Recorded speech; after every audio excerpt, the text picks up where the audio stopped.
লাঠি এতটুকু দিয়ে প্রচণ্ড মার।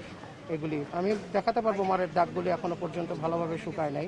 তো আমি বললাম যে ভাই কি হয়েছে, বলার সাথে সাথে আমাকে এইখানে খুব জোরে একটা থাপ্পড় মারলাম, আমার চশমা খুলে পড়ে গেল। আমি বললাম যে ভাই আমি তো চশমা ছাড়া কিছু চোখে দেখি না। কল্যাণপুরে ছাদের চিলেকোঠায় বাবা ছেলেকে আটক করে নিয়ে ভয়াবহ শারীরিক নির্যাতন ও চাঁদা আদায়ের ঘটনায় 3 জন গ্রেপ্তার এবং আলামত উদ্ধার সংক্রান্তে র্যাব 4-এর আজকের এই ব্রিফিংয়ে সবাইকে স্বাগত জানাচ্ছি। আপনারা জানেন, বাংলাদেশ আমার অহংকার এই স্লোগানকে ধারণ করে র্যাপিড অ্যাকশন ব্যাটালিয়ন তার প্রতিষ্ঠাকালীন সময় থেকেই সন্ত্রাস জঙ্গিবাদ নির্মূল সহ বিভিন্ন অপরাধে জড়িত অপরাধীদের আইনের আওতায় নিয়ে এসে জনগণের আস্থা অর্জন করতে সক্ষম হয়েছে। র্যাব 4 সন্ত্রাস জঙ্গিবাদ নির্মূল পাশাপাশি বিভিন্ন অপরাধী গ্রুপ এবং চাঁদাবাজদের আইনের আওতায় নিয়ে আসার জন্য সদা সচেষ্ট। এরই ধারাবাহিকতায় গতকাল 18 জুলাই 2026 তারিখে রাজধানীর দারুস সালাম থানা এলাকায় অভিযান পরিচালনা করে কল্যাণপুরে ছাদের চিলেকোঠায় বাবা ছেলেকে আটক করে নিয়ে ভয়াবহ শারীরিক নির্যাতন ও চাঁদা আদায়ের ঘটনায় 3 জনকে গ্রেপ্তার করেছে। গ্রেপ্তারকৃতরা হলো মোহাম্মদ বিল্লাল, মোহাম্মদ জুম্মন এবং শেখ মোহাম্মদ ফয়সাল। মামলার এজাহার এবং গ্রেপ্তারকৃত আসামিদের প্রাথমিক জিজ্ঞাসাবাদে জানা যায় অত্র মামলার বাদী এবং ভিকটিম মোহাম্মদ মাহফুজুর রহমান একজন ব্যবসায়ী। তিনি রাজধানীর সবুজবাগ এলাকার বাসিন্দা। তিনি গত 2 জুলাই সন্ধ্যার সময় তার খালাতো ভাইয়ের বাসা মোহাম্মদপুরে ব্যবসায়িক আলোচনার জন্য আসেন এবং সেখানে আলোচনা শেষে তার ছেলে 13 বছর বয়সী ছেলে সহ মোটরসাইকেলে করে সবুজবাগে বাসায় ফিরছিলেন। পথিমধ্যে কল্যাণপুরে পানির কেনার জন্য তিনি দাঁড়ান। পানি কেনা শেষে তিনি মোটরসাইকেল স্টার্ট দিতেই 5-6 জন একটি গ্রুপ এসে তাকে দেশীয় অস্ত্রের মুখে জিম্মি করে এবং সেখান থেকে দারুস সালাম টাওয়ারের পাশে দিয়ে একটি জীর্ণ পুরাতন একটি ভবনের ছাদে নিয়ে যায়। একটি চিলেকোঠা, যেটি একটি প্রায় পরিত্যক্ত বিল্ডিংয়ের মতো, খুবই জীর্ণ অবস্থা। সেখানে নিয়ে গিয়ে তার কাছে প্রায় প্রথমে 5 লক্ষ টাকা চাঁদা দাবি করে এবং পরবর্তীতে সে সেই টাকাটা দিতে অস্বীকৃতি জানালে তাকে প্রচণ্ড ধরনের শারীরিক নির্যাতন শুরু করে এবং শারীরিক নির্যাতন সহ্য করতে না পেরে সে তার পরিচিত আত্মীয় স্বজন এবং তার খালাতো ভাইয়ের মাধ্যমে প্রায় বিকাশে এবং ব্যাংক অ্যাকাউন্টের মাধ্যমে 50,000-এর অধিক টাকা তাদেরকে প্রদান করে এবং আসামিরা, এই যে আমাদের যে ঘটনার অভিযুক্ত, তারা ভিকটিমকে এরপরে হুমকি দেয় এই ঘটনা কোনো আইনশৃঙ্খলা বাহিনী বা অন্য কাউকে না জানাতে। যদি জানায় তাহলে তাদের পরিণতি আরও ভয়াবহ হবে এবং এই ঘটনার পরপর তারা তাকে সিএনজিতে করে পাঠিয়ে দেয়। এই যে চিলেকোঠার যে সময়টাতে বাবাকে যখন নির্যাতন করতেছিল, ছেলে সেখানে উপস্থিত ছিল, 13 বছর বয়সী ছেলে। সে প্রচণ্ড ভয় পেয়ে যায় এবং মানসিক একটি ট্রমার মধ্যে পড়ে। পরবর্তীতে বাবা ছেলে 2 জনই মুগদা মেডিকেলে ভর্তি হয় এবং 2 দিন সেখানে চিকিৎসা গ্রহণ করে এবং এই ঘটনায় পর তারা রাজধানীর দারুস সালাম থানায় একটি মামলা রুজু করে। এই মামলা রুজুর পরপরই আমাদের র্যাব 4 আমরা ছায়া তদন্ত শুরু করি এবং প্রচুর পরিমাণে আমরা সিসিটিভি ফুটেজ, বিভিন্ন ধরনের তথ্য প্রযুক্তি, গোয়েন্দা তথ্য সংগ্রহ এবং বিশ্লেষণ করি এবং এক পর্যায়ে আমরা নিশ্চিত হই আসামিদের অবস্থান, যে তারা দারুস সালাম সহ রাজধানীর আশেপাশে এলাকায় অবস্থান করতেছে। সে প্রেক্ষিতে গতকাল আমরা অভিযান পরিচালনা করে রাজধানীর দারুস সালাম, সাভার সহ বিভিন্ন এলাকা থেকে 3 জনকে গ্রেপ্তার করি এবং আলামত জব্দ করি। এই যে গ্রেপ্তারকৃত যে আসামিদের, তাদের আমরা সংশ্লিষ্ট যে আমাদের রাজধানীর দারুস সালাম থানা, সেখানে আমরা হস্তান্তর করেছি। মামলার যে তদন্তকারী কর্মকর্তা, তিনি পরবর্তী আইনগত ব্যবস্থা গ্রহণ করবেন। ধন্যবাদ।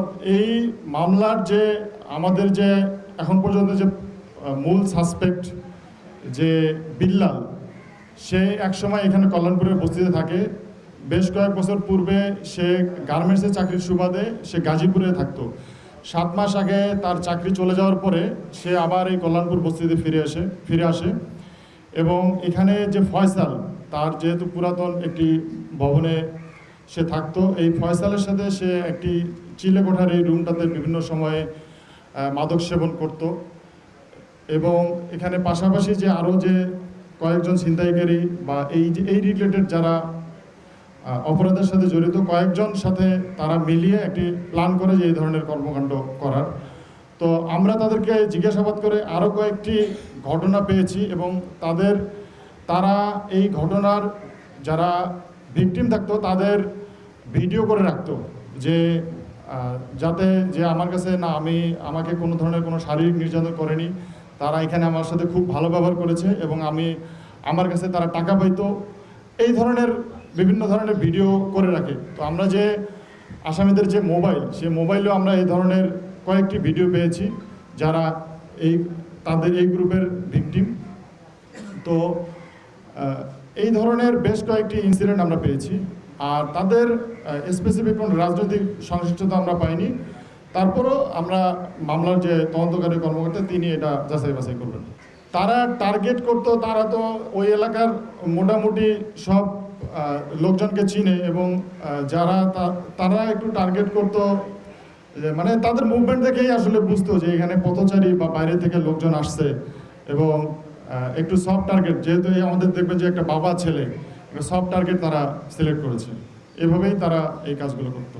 ঘটনাটা হচ্ছে মোহাম্মদপুর থেকে বের হয়ে আসার পরে আমি তো বাম দিকে এসে তারপরে ফার্স্ট ইউটার্ন নিয়ে আসতে হবে। তো ওইটা তো আসলে আমি চশমা পরি, তো চোখে একটু কম দেখার কারণে ওইটা মিস করি। তো সঙ্গে আমার ছেলে আছে, বৃহস্পতিবার ছেলেকে নিয়ে পরের ইয়েটা দিয়ে যাব, তার মানে কল্যাণপুরের কাটা দিয়ে আসব।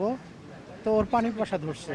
আমি যে ইয়েটা আছে দারুসালাম টাওয়ারের সামনে অস্থায়ীভাবে ওই যে বাক্স নিয়ে বসে যে পানি টানি বিক্রি করে, ওইখান থেকে পানি কিনে দিয়ে ওকে আমি মোটরসাইকেলে ওঠার সাথে সাথেই আমার এখানে খুব জোরে চাপ দিল, শক্ত লাগলো। তো আমি তো এমনিতেই খুব ভয় পেয়ে গেলাম, কারণ রাতের বেলা লোকজন কম। আমি পিছনে তাকায় দেখি মাহরুসের পিছনে একজন, মাহরুস হচ্ছে আমার ছেলে। তো আমি বললাম যে ভাই কি হয়েছে, বলার সাথে সাথে আমাকে এইখানে খুব জোরে একটা থাপ্পড় মারলো, আমার চশমা খুলে পড়ে গেল। আমি বললাম যে ভাই আমি তো চশমা ছাড়া কিছু চোখে দেখি না, চশমাটা দেন। বলে কোনো চিল্লাচিল্লি করবি না, দেশে কোনো আইন শৃঙ্খলা নাই, যা বলতেছি চুপচাপ শোন। আমি বললাম ভাই আমি এরকম কোনো কিছু করবো না, আপনি যেটা করতে বলেন আমি সেটাই করতেছি। বলো যে সামনে গিয়ে ইয়েটা রাখ, মোটরসাইকেলটা রাখ। আমি বললাম আপনি নামেন। এটা বলার সাথে সাথে এইখানে জোরে একটা ঘুষি মারছে। তো তখন আসলে আর মানে ওকে যে কিছু বলবো সেই শক্তিও নাই, মনের সেই সাহসও নাই। তো ওইখানে একটা মসজিদ আছে দারুসালাম টাওয়ারের পাশেই, সেইখানে মসজিদের এখানে মোটরসাইকেলটা রেখে ওরা 5-6 জন ছিল। আমাকে আরেকটু সামনে কল্যাণপুরের ওইদিকে নিয়ে গিয়ে হাতের বাম দিকে একটা গলিতে নিয়ে গেল। সেই গলিতে একটা খুব পুরনো বিল্ডিং, ওই পুরনো বিল্ডিংয়ের চাবি ওদের কাছেই ছিল, কারণ ওরা চাবি খুলেই আমাদেরকে ধরে নিয়ে গেল আর কি। নিয়ে যাওয়ার পরে উপরে 5 কি 6 তলা, মানে এখনও ওইভাবে মনে করতে পারতেছি না, এরকমই হবে 5-6 তলা। ওইখানেও 2টা চাবি দিয়ে গেট খুলে ভিতরে ঢুকে তারপরে ওনারা একটা রুমে থেকে ভিতরের আরেকটা রুমে প্রবেশ করে আমার মোবাইল, মানি ব্যাগ এগুলো চাইলো। মোটরসাইকেলের চাবিটা তখনও আমার হাতে ছিল, সেগুলো নিয়ে গিয়ে বলতেছে যে মোবাইলের লক খুলে দে। তা আমি বললাম যে আমাকে দেন, আমি ইয়েটা খুলি, লকটা খুলি।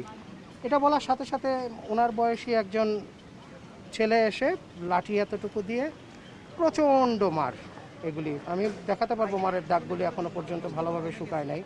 তাই আমি বললাম ভাই মারতেছেন কিসের জন্য, আপনাদের যেটার জন্য ইয়ে করছেন আমার কাছে সেই কোনো কিছুই নাই, মানি ব্যাগ নিয়ে দেখেন।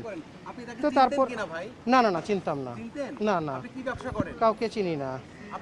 আমার ব্যাটারি সার্ভিসিং এর একটা ওয়ার্কশপ আছে। না না না না।